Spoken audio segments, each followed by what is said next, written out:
If you're anything like me and you've come out of the other side of the pandemic lockdowns reasonably mentally and physically intact, you'll be trying to figure out what to do next. And while you're doing that, have you noticed that your clothes are fitting just a little more snugly than before?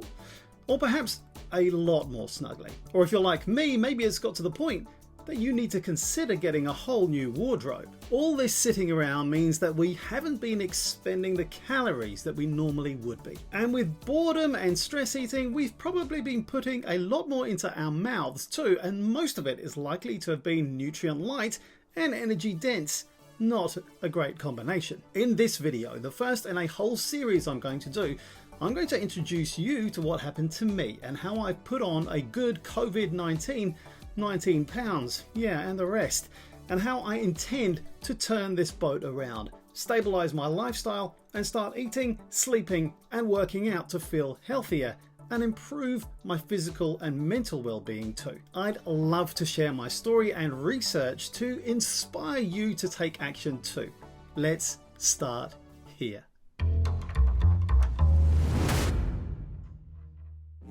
After what has been a very busy year, I am starting to slim down my commitments and trying to do less and spend more quality time doing them. I've started to pick up that I might be on the edge of burnout because of the relentless pace of my work over the last 15 months now. And for me, this showed itself in weight gain, the heaviest I've ever been in my life, and a sense of lethargy and irritability which challenged me in deep ways, where I recognized that I definitely was not practicing what I was preaching. So how does stress from the pandemic, whatever shape it takes, too much to do, too little to do, too much uncertainty, fear of getting the virus, or boredom after hours of being at home, how does it end up with you and me gaining weight? And I mean a lot of weight, because I'm currently the heaviest I've ever been in my life, even though I've lost weight over the past 2 weeks having started my plan. And don't worry, I'm coming to my 5-step plan soon. Cortisol seems to be the main mechanism here. Cortisol is a hormone naturally produced by your body. It's created by the adrenal glands located on your kidneys, and it's released when you're under stress. This signals your body into fight or flight mode, temporarily pausing regular bodily functions and slowing your metabolism down too. While this hormone is essential to survival, it can become harmful in excess amounts. So how is it harmful to us? On the plus side, cortisol stimulates your fat and carbohydrate metabolisms, creating a surge of energy in your body. While this process is essential for survival situations, it also increases your appetite. On top of this, elevated cortisol levels can cause cravings for sweet, fatty and salty foods. This means you're more likely to indulge in French fries and a milkshake than you are a well-balanced meal, which isn't much good when the cortisol is flooding our bodies and actually we're just sitting there for hours on end. An excess of cortisol can also lead your body to produce less testosterone, which is not great news if you're a guy. This may cause a decrease in muscle mass as well as slow down how many calories your body burns. And why does this slowdown of your metabolism matter? Well, it's because your metabolism is responsible for converting food into energy.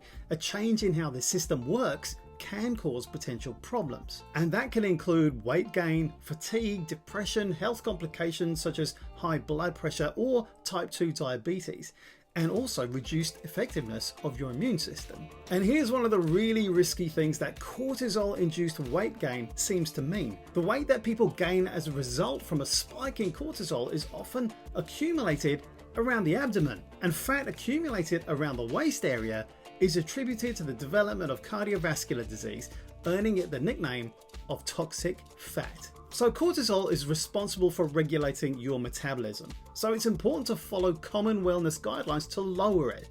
Finding time for relaxation, to improve your diet and exercise.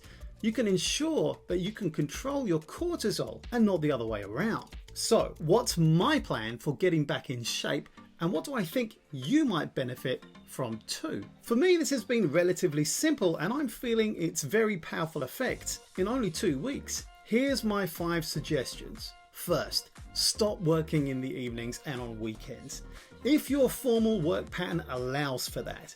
Essentially, stick to as close to a 35 to 40 hour week as possible, maximum. Second, eat less and eat less often. I have restarted the intermittent fasting schedule I was using when I was training for ultra marathons. 16 hours fasting with an 8-hour feeding window, 3 times a week, and for the rest of the week, 13-hour fasting. And when I am eating, I'm trying to have mini fasts between meals, and I try to eat only 3 meals with nutrient-dense foods and nothing in between. But if I am going to have a little treat, I make sure that I eat it immediately after a meal to reduce those sugar spikes and make sure that all my digestion is done at once, rather than constantly having my digestive processes working with no time off for other vital stuff that needs to happen in our bodies. The problem with eating all the time is that many of these processes get put on the back burner until digestion is done with, meaning that we start to have a build-up of a backlog of maintenance in our bodies that can pile up and just not get done. We need to give our digestive tract some rest time so that other stuff can happen. I use the Zero Plus app to help me track and stay accountable on this part of my plan, and I'll dive deeper into that app in another video. Third, drink less coffee and more green tea. To be honest, this has felt quite easy now that the other parts of my weekly routine are falling into place. There are lots of ways that this can help to reduce the amount of stress hormones circulating around your body, and the evidence is that green tea can help improve your fat metabolism too. I've been surprised how easy this is because I do love my coffee. Fourth, go to bed earlier. Sleep not only helps you rest and recover, but it's also time that you're not eating. I was terrible over the last year for late night eating after I'd finished whatever work I needed to complete, and that continued to make me feel far less than great, both physically and mentally. More about just how important sleep is in an upcoming video. We really do underestimate just how important sleep is to our well-being, and it's really easy to feel like we can just stay up and watch a TV show because we can always catch up on sleep. And how much does it really matter anyway? The answer is that it does matter, and it matters a lot. Fifth, find exercise that you love and use that as your base to explore more physical activity. I was late to running, and I recognize right now that I'm probably too heavy to run in a way that I would find satisfying and also keep me injury free. I tore my right calf twice just walking last year. That's how hopelessly out of condition I was. So I've started walking further and faster, and I bought a spin bike, an Apple Watch, and joined Apple Fitness Plus for HIIT, functional strength, and spin bike routines that match where I am right now. I'll post more about how I'm finding that as we go along. All of this is paying dividends. My mood is much lighter, I'm still getting stuff done, and I can feel myself getting back in track and in shape slowly but surely. Work less, play more. Works for me, and I can highly recommend it for others too if you can carve that space out in your life. And I really do mean this should be a priority. I'll be diving deeper into each of these 5 topics over the coming weeks, so be sure to subscribe to find out more about why these practices are important and how I'm experiencing them to make a difference in my life, and how you may be able to use them too. If you do try them, I'd love to hear you going in the comments section down below, and I'd love to have you on this journey to wellness with me. Thanks for watching. My name is Dr. Sam Johal, and be sure to subscribe and like for more videos from me soon. See you soon.